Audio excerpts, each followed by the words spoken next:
Hola, buenas noches, bienvenidos a nuestros protagonistas aquí por Misiones 4, este especial del mes de enero 2025, 24, 25, tiene que ver con este enlace, la temporada, ¿no? Pero pisando este 2025, queremos hacer algo distinto a lo que venimos haciendo durante todo el año, ¿no? Compartir estos espacios, estos momentos con distintas personas que tienen que ver con un rico historial dentro de su comunidad, ¿no? Más allá de lo político, lo económico, de las actividades habituales.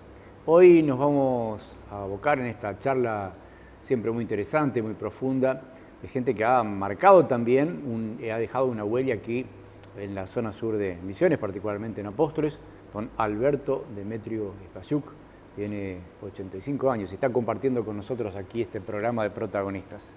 Gracias por estar aquí en Misiones 4. Gracias a ustedes también por tenerme en cuenta y muy buenos días a todos y a la audiencia también, que seguramente después de esto alguien nos va a escuchar. Polifacético, ¿usted qué hizo en su vida? De todo. Hice todo positivo, porque desde mis abuelos y mis padres me han enseñado que primero está el respeto, el trabajo y el seguir adelantando, estudiando, preparándose para la vida.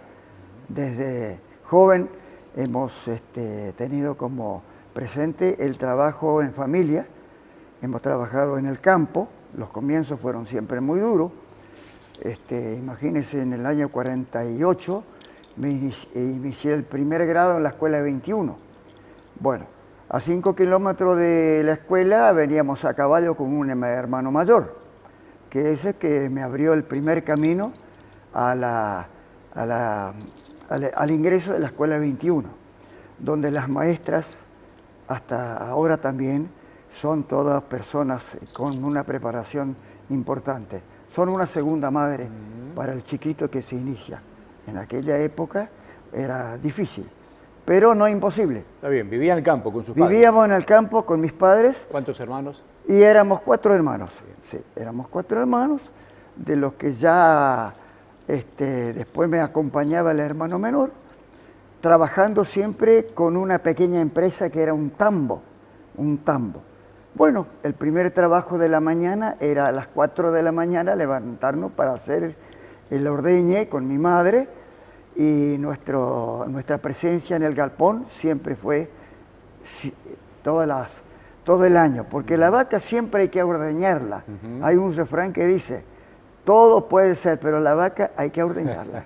Bueno, y ese fue el primer trabajo que hacíamos a la previa del ingreso de la escuela. Está bien.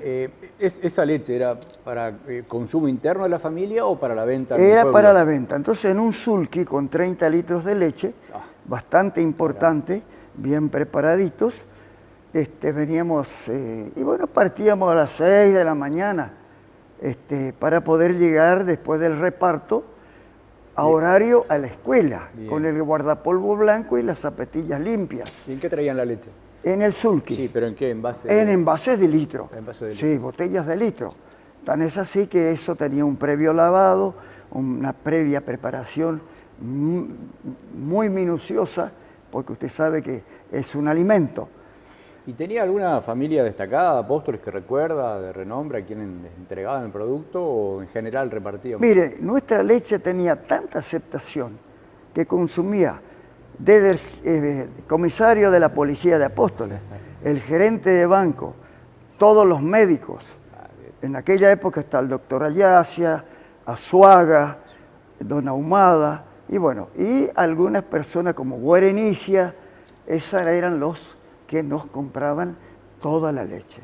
Bien. Porque eran buenos pagadores y eso era lo importante. ¿Cuánto habrá estado un litro de leche en esa época? No me acuerdo, pero teníamos una cosa que le voy a comentar, porque una vez por año, en la Cruz de los Milagros, que era el camino de ingreso, nos atajaba un policía con un veterinario del ejército para hacer un control de un dosaje de la botella por botella a ver si no contenía agua, porque el agua se prestaba para aumentar la producción. Se solía hacer esa trampita, ¿no? Entonces nosotros, mi madre decía, yo jamás voy a poner una gota de agua. Y decirle al doctor fulano que fue 3/4 litro porque la vaca dio menos leche, porque en el invierno la vaca reduce la producción de leche porque el ternero la tiene que mamar. Entonces nosotros, a pesar de que le da una alimentación muy estricta al previo del ordeñe. Bien, qué interesante todo eso, ¿no? Después, a la escuela. Después ingresamos a la escuela, cumplimos con el horario del ingreso de la... Me acuerdo como hoy, el primer día que ingresé, bueno, y mi maestra fue la primera maestra que conocí, doña, creo que se llamaba Amalia de Puerta, creo que abuela que fue nuestro gobernador, don Ramón Puerta, una madraza, era una madraza. Bueno, ¿hizo la secundaria esa época? ¿Después pudo Sí, hacer, sí, no? después sí, cuando se creó la primera escuela normal, que gritábamos, queremos la escuela normal, queremos la escuela normal. ¿Había manifestaciones? Y era un pedido un clamor. muy pacífico, pero se hizo. En la Municipalidad de Apóstoles, donde funciona el Consejo Deliberante, fue el primer curso que se abrió el primer día, donde con un director de escuela que me voy a acordar, que era Abelleira, el director Abelleira. Bueno, nuestras profesoras, que eran maestras, las señoritas y señoras Quirós, eran todas profesoras de la escuela secundaria, del primer año de la escuela. ¿Cuándo terminó la secundaria y qué hizo? Mire, yo después del tercer año de la escuela secundaria, terminé después de grande también, con un sistema a distancia. Bien. Pero justo había lo que yo quería ser, era mecánico. Pues apareció una escuela de mecánica, que era transitoria, y con función de 2 años. Es como la EPET de ahora, prácticamente, porque la ENET no existía, existía en Posada, teníamos la ENET, y la EPET se creó después. Entonces esta escuela nos enseñó de todo.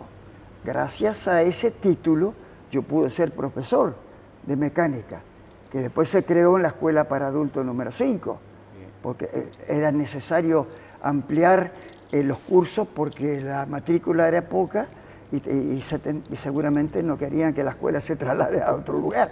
¿Usted se jubiló como docente? Como docente me jubilé, sí, gracias a Dios, y he cumplido a rajatabla mi trabajo. Bueno, vuelvo a la mecánica. Sí. Una vez que se recibió, ¿pudo poner un taller mecánico después? Claro, fue el primer taller mecánico de tipo industrial. Ya había otros talleres, pero el mío era más mecánico de servicio pesado. El servicio pesado era los tractores, máquinas viales, etc. Y también fui agente de Renault de servicio. Bien. Muchos años, dependía de Centro Posadas, y bueno, nos especializábamos yendo a Córdoba, todas estas cosas, y nos capacitábamos de lo que venía. Cada vez la mecánica era más moderna, era una cosa muy buena, dejando los vehículos anteriores. ¿Le fue bien como mecánico? Muy bien, muy bien. Sí, sí. ¿Recuerda alguna anécdota como mecánico? Mire, hemos tenido con los alumnos, porque yo daba clase en mi taller, yo había ofrecido mi taller para dar las prácticas en tornería, soldadura y algunos trabajos de fresado que hacíamos a mano, porque para hacer un fresador tiene que comenzar con la lima. La lima, la sierra, ese es el comienzo. Después ir a la máquina. Bueno, ahora son los robots. Bueno, yo quisiera conseguir un robot para mi chacra ahora, para cosechar la hierba. Mire, esto va a llegar porque ya tengo la idea planeada más o menos cómo va a ser el modelo. No pierdo la esperanza. Bueno, qué lindo, ¿no? Así que bueno, faceta como mecánico, como docente y después también su etapa de productor. Claro, ahora me estoy dedicando a la producción de yerba mate, que es lo que comenzamos con 1 hectárea que había plantado mi abuelo en el año 33, más o menos, 32, 33. El gobierno seguramente ha implantado tratar de cultivar la yerba, porque en aquella época se consumía yerba que se traía de San Ignacio, de la zona del monte. Bueno, y cuando llegaron mis abuelos, aquí la casa que recibía a todos los inmigrantes, le daba una porción de alimentos. Y contaba mi abuela que cuando le dieron una bolsita con 5 kilos de yerba mate, no sabía cómo hacer. Entonces preguntó, ¿qué se hace esto? ¿Polenta? ¿Qué se hace?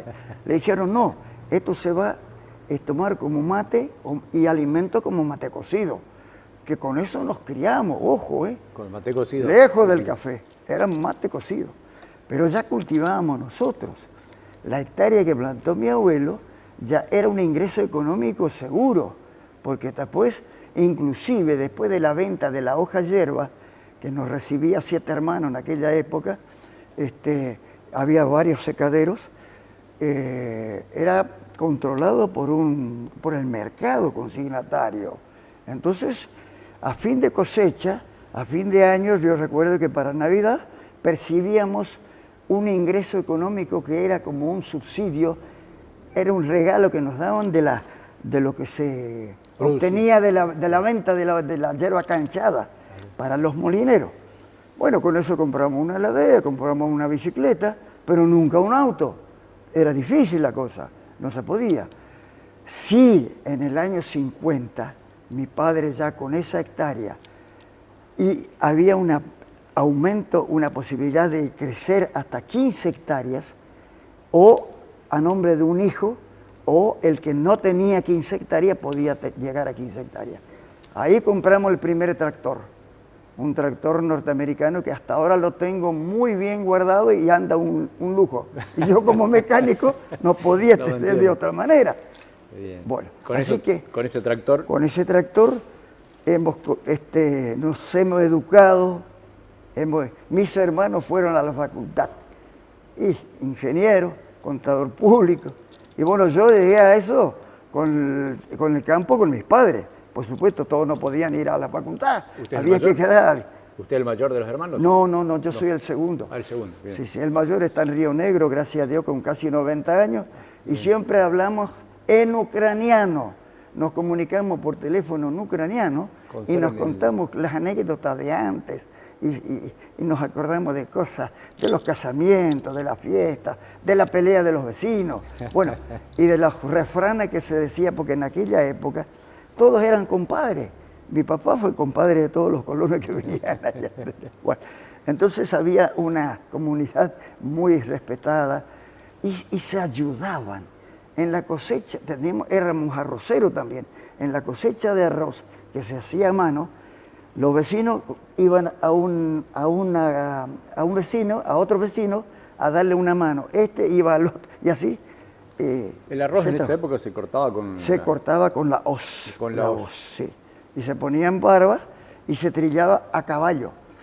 Todo el mundo se juntaba 20 caballos en un círculo y se pisoteaba el pasto con el caballo. Eso se apartaba casi una cooperativa era eso, por lo menos algo solidario. Y así hacen los alemanes en Liebig también. Nosotros siempre ponderamos que los alemanes eran en épocas difíciles, que la yerba mate había caído el precio y no tenía ningún valor económico. La gente se dedicaba a la huerta, a la ganadería de lo poco que había, y al tambo también, a la venta de cositas del campo. Qué interesante, qué lindo. Bueno, si me permite, hacemos una pausa y seguimos charlando. No hay ningún problema. Ahora mejoré de la garganta. Don Alberto Demetrio José tiene 85 y seguramente tiene bastante todavía, con su vitalidad y su generosidad compartiendo con nosotros esta parte de la historia de su vida, ¿no? Ya volvemos.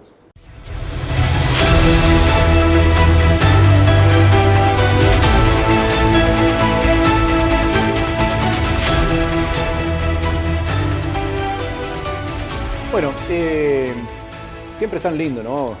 Retrotraernos a otras épocas, a otras décadas. Estaba pensando en espacio los casamientos de su época, de su juventud. Claro, claro. ¿Son distintos? ¿Eran distintos de los de hoy? Sí, se mantenía una cultura muy importante, una tradición, traída seguramente de Europa, europea. Bueno, me acuerdo bien que comenzaban, encima que los colonos de Apóstoles tenían parientes en Tres Capones, o en Nazara, o en Cerro Azul.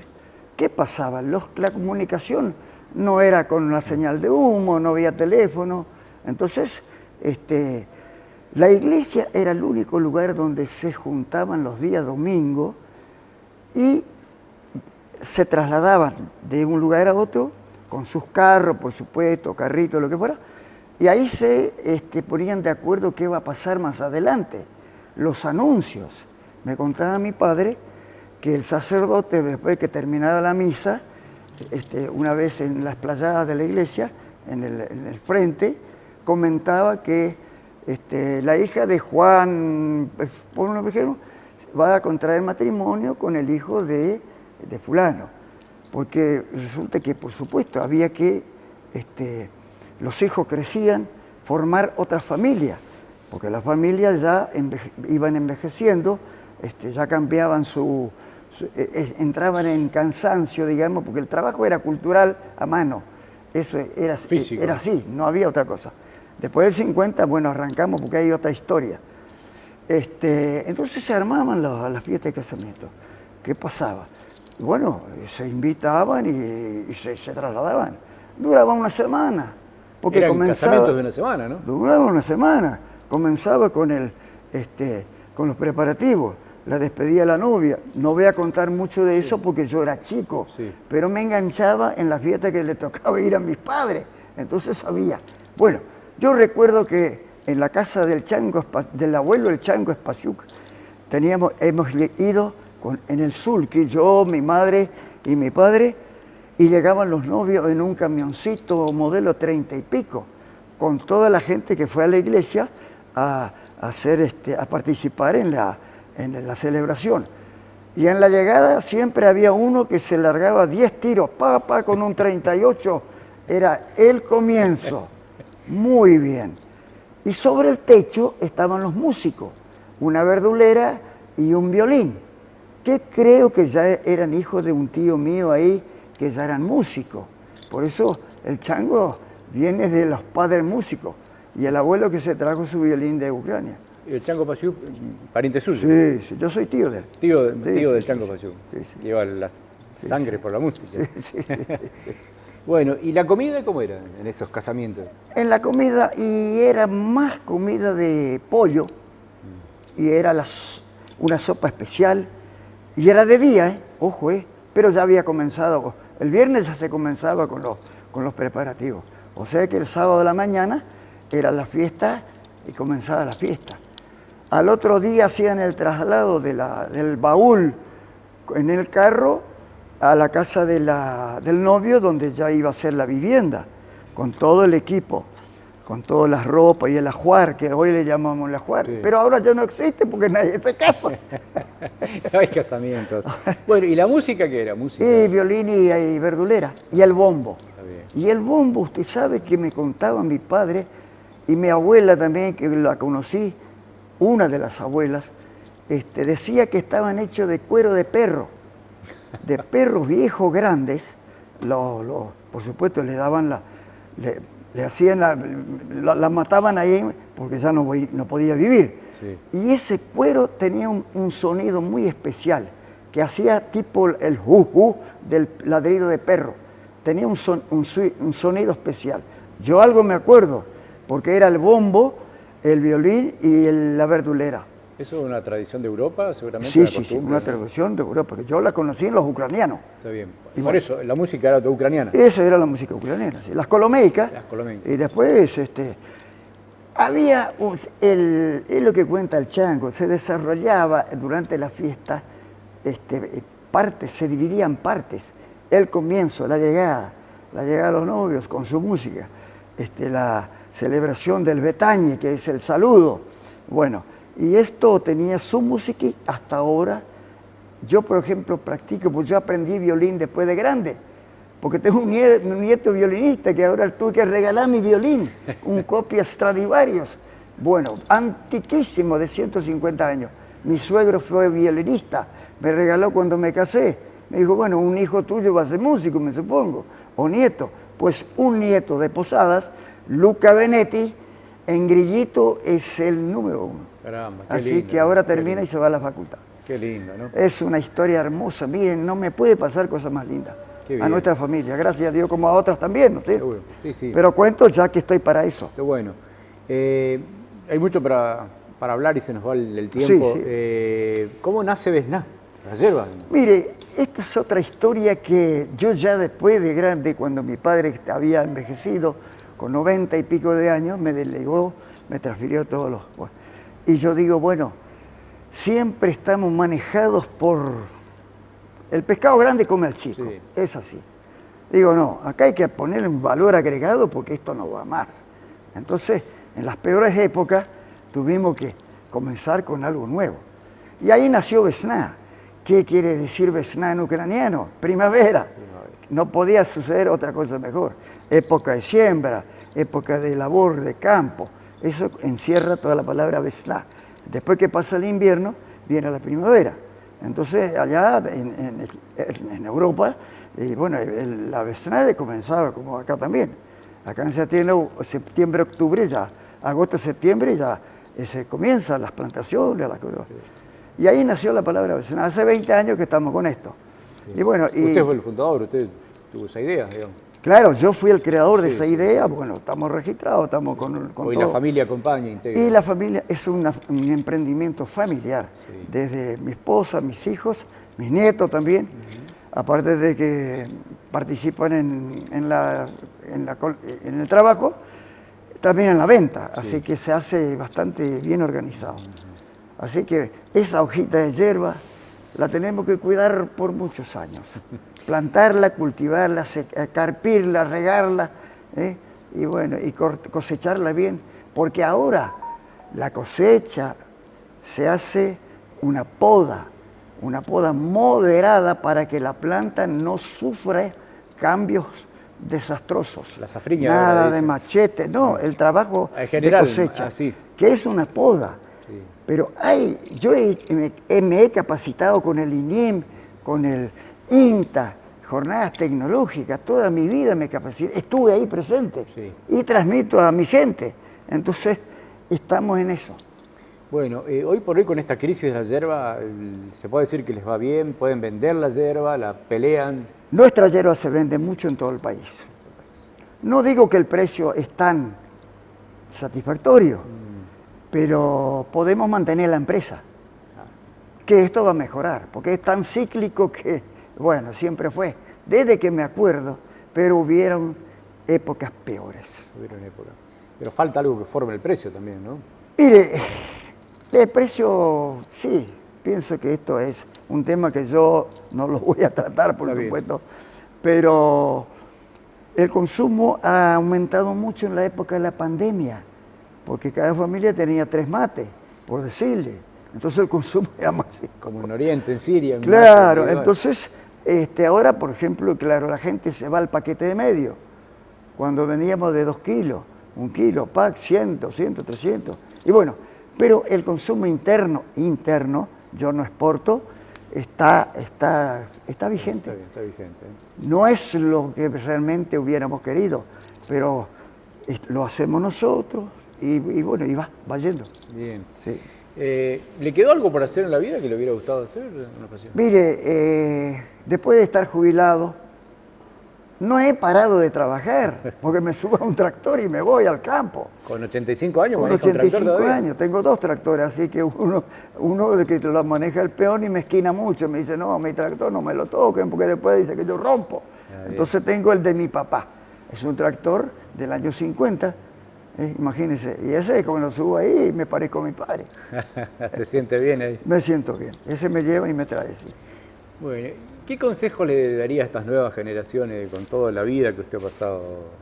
Mire, yo me di cuenta, no es que me di cuenta, la capacitación en todo rubro es necesario y es lo que nos defiende, porque si no tenemos que esperar a aprender de los errores y eso cuesta mucho, eso cuesta mucha plata y hay un desgaste impresionante.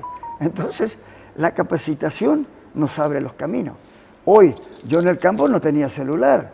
Hace 5 años, bueno, tengo el celular y con eso tengo que manejarme con los clientes, comunicarme con el campo, con el mundo prácticamente. Así que no sé lo que va a pasar más adelante. Y hay que estar capacitado, dejar un poco la vagancia el libertinaje, las cosas que no traen ningún buen... Te llevan lejos, pero no te traen de vuelta. Antes de la grabación me hablaba usted de la inteligencia artificial, ¿cuánto le hubiera gustado utilizar? Mire, yo hasta ahora la tengo miedo, no sé, porque me dicen, mira, que te van a hackear las cuentas, que te van a esto. No, no puede ser hasta tanto. Hay que estar preparado, entonces no contestar al que no sabes quién es, por decirlo así. Puede conseguir algo que le ayude en la yerba también a través de la inteligencia Mire, artificial. yo creo que todo va a tener aplicación, todo va a tener aplicación. La hierba tiene mucho para dar. Los derivados de la hierba, hoy tenemos el helado, tenemos los dulces, qué sé yo, las bebidas alcohólicas. Y hay que capacitarse para producir eso. No esperar de cosechar la hierba, vender y cambiar de camioneta. Eso no, esa mentalidad ya hay que dejar. Qué lindo. Sí, ¿no? sí. ¿Y qué equipo es? ¿Hincha de qué equipo es de fútbol? Un equipo muy humilde, que nació en La Boca, así que... Bueno, ¿practicó algún deporte usted en su momento o siempre trabajó y hizo distintas cosas? En las escuelas cuando tuvimos gimnasia, siempre tuve. Después en mi casa armé para cada nieto un aro de básquet, porque le gustaba el básquet. Entonces le digo, voy a preparar para el más chiquito, el otro más grande, tiene varios aros. Entonces llegan a casa y pum, pum. Bueno, pero me gusta la música. Sí, yo toco el acordeón, las colomeicas, esta que toca el chango. Y bueno, y el violín tuve que aprender después de grande. Pero ¿qué pasa? El bobo tuvo que pedir acá una maquinita. Y con esa maquinita hace 5 años que me abrió todos los... La posibilidad de seguir luchando. Sí, ¿Y sí. por ahí canta en ucraniano también o no?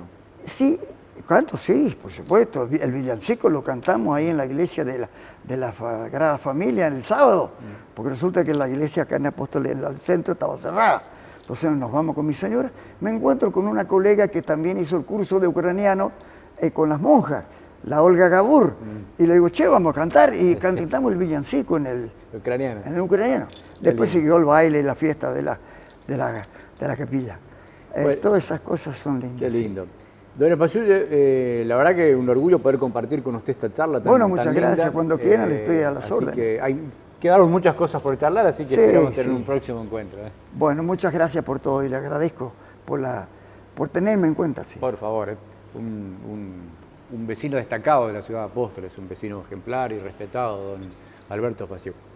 Gracias a todos, nos encontramos en el próximo programa.